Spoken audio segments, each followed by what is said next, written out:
Hi, it's me. I just wanted to get on here for some more thoughts on Thursday.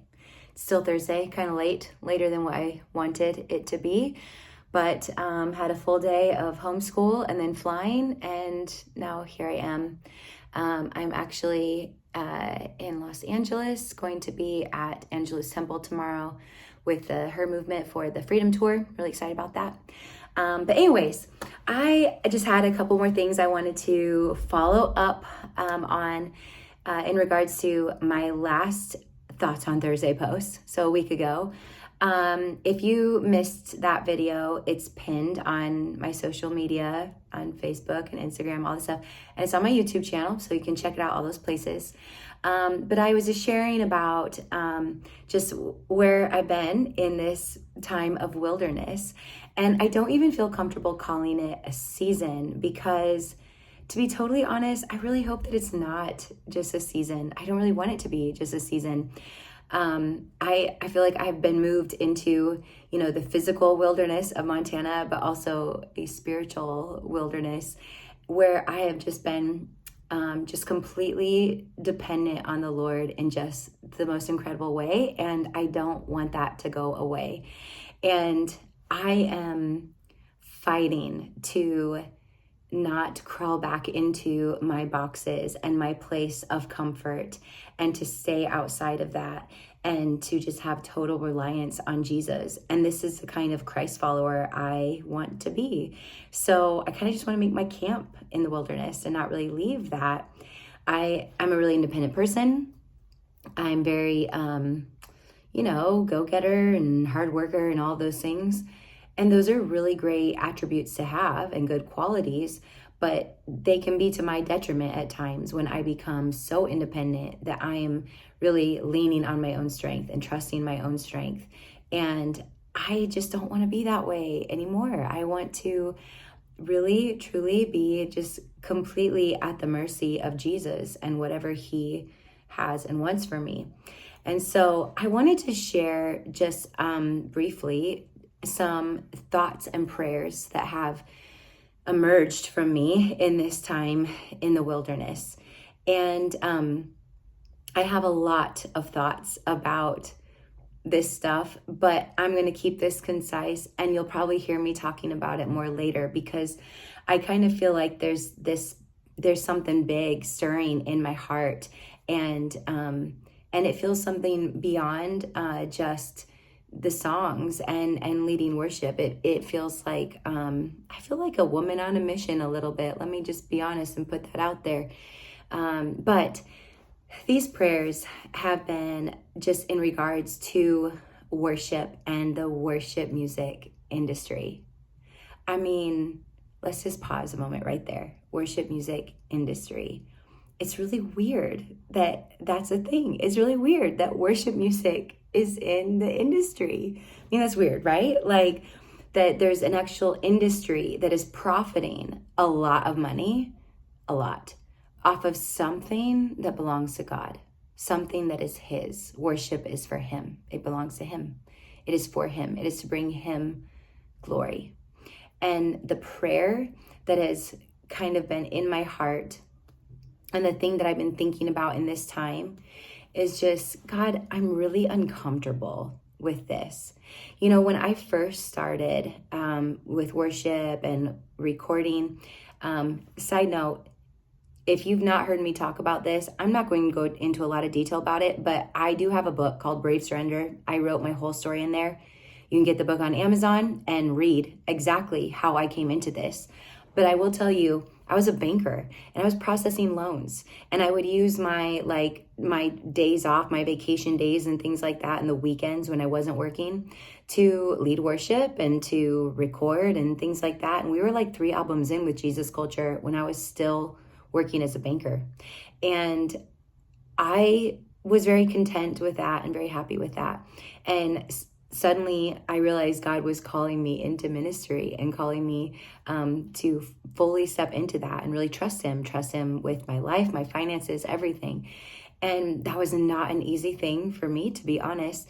But I found so much joy in serving the body of Christ. I still do. I love the church. I believe in the church. It is a tremendous honor for me to serve the body of Christ, and I get so much joy from that.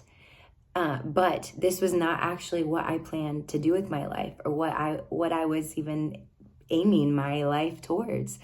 And it says in Proverbs that man makes his plans, but the Lord aligns his steps. And that's truly what I experienced in just my pursuit of Jesus, my pursuit of him. He kind of led me into this.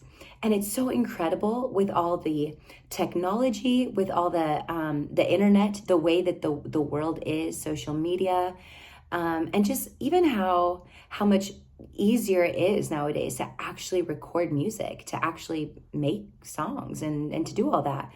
And it's been incredible to see the emergence of so many worship teams, worship bands, worship movements, churches writing songs for their church, writing songs for their movement, writing songs for their people, their gathering people. It's been incredible. I've loved that.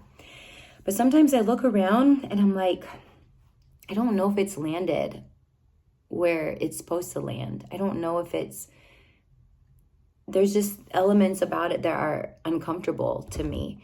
And I am saying this with a lot of humility in saying, I don't have all the answers. I don't, I'm not saying it should be one way or another. I don't have the answers. I'm just saying it's a bit uncomfortable. And there are some things that I'm just going, oh, that feels weird. Oh, that looks strange. Or, oh, I just don't know about that.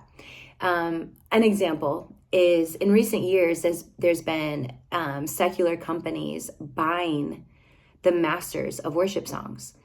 What that means, the master, is like the actual ownership of the recorded song. So in this hotel room I'm in right now, if I recorded a song in here and it's like Kim singing this song live in the hotel room, and I put it out there on all the streaming platforms and everything, places where it's gathering money, whoever owns that performance of that song, that recording, is the one who collects the money on that. And it's like kind of strange, like, okay, well, maybe these secular companies are just looking at it as good business. I don't know, make money, worship songs. I don't know. But there's this part of me that's like, gosh, I feel really uncomfortable with that. Like, what happens when down the road, what if they don't like what we say? What if they don't like who we worship? What if they don't like the message of Jesus that we're bringing? And if they own all the masters of the worship songs, they can just turn it off like that. Like, it's gone. You don't listen to it. It's not on the streaming platforms because the people who owned it took it off because they didn't like what you said. I know this sounds crazy, but this is like the world that we live in. Like, this is real. That it's real. And I just get really concerned about it. And so I've been out in this wilderness, like looking around and going, God, I don't know why you put me in this, but I got to tell you, there's some things that make me a little uncomfortable. And this is the bottom line. My prayer, God, show me, teach me. How do we protect and preserve the purity and the sacredness of worship? What does that look like? And I begin to think about what I've been experiencing, getting outside my boxes and experiencing a God who is so outside of the box, blowing my mind with the ways that he's outside of the box, making ways where I did not see a way, making paths where I did not see a path, and going, there must be a plan here. There must be a different way, a better way, a way that protects and preserves the purity, the sacredness of worship, of worshipers, relationships amongst churches and worship leaders and pastors. And what does that look like? And I've just begun to pray and ask God to give us strategy and to give us new ways of thinking and that are outside of the box of how we can do that.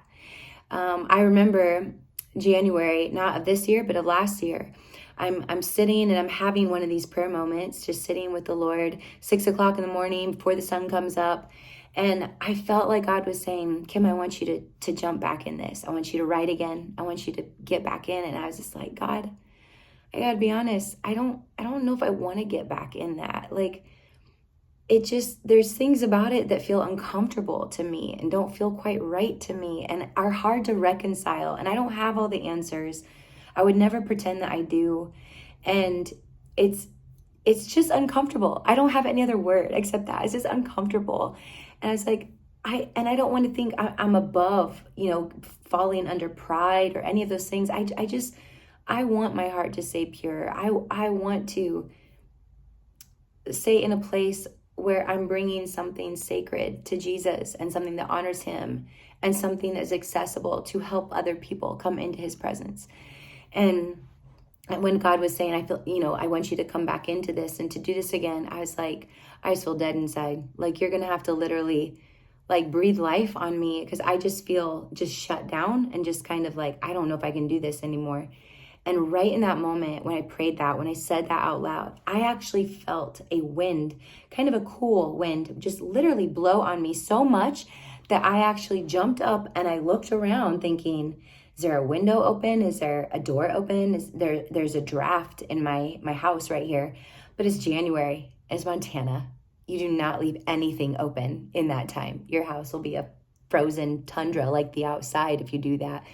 And I suddenly realized it was like electricity running through my body. My brain felt like it was on fire. Creativity, ideas, and suddenly this urgency, this like jump back in this, something in me, pushing me, driving me, going, no, there's more. There's a different way. There's a better way. There's something more. And also just my mama heart of like, God, I want to help. I want to be a part. Like, I want to help. Let's protect this. Let's preserve this. Let's bring some alignment to this. Don't know what it looks like. All I know is that in that moment, there was fresh life coming into me, and I felt such an excitement about what's ahead. And this has been my prayer. It's just, God, like, show us what we need to do. How could it be different? How can we think outside the box and maybe have it just be different? Have a lot more thoughts and ideas about it. I'm going to kind of leave it right there. And for those of you who are not worship leaders or musical or whatever, who are maybe the people who are listening to the songs in church, singing the songs, this is what I want to encourage you with. This is what I would love when you hear the song or when you think about it. Would you say a prayer for us? Would you say a prayer for the worship leaders, for the songwriters, that God would help us protect the purity in our hearts, and that the offering that we bring would be a pure offering that is for Jesus, that would be protected and preserved for him, to bring glory to him, that it is his, and that God would give us new strategies and new ways of doing this. It's like kind of disheartening, worship music industry. I don't think it should look like the world, and I don't think it should look like everything else. And I think that God does have a different strategy for that. So I'm going to leave it right there. As a reminder, I'm really excited. Boxes is coming out the 16th. That's in a week. My first single in a long time. And it's all about breaking out those boxes and walking with a God who is outside of that box. So anyways, till next time. Thank you.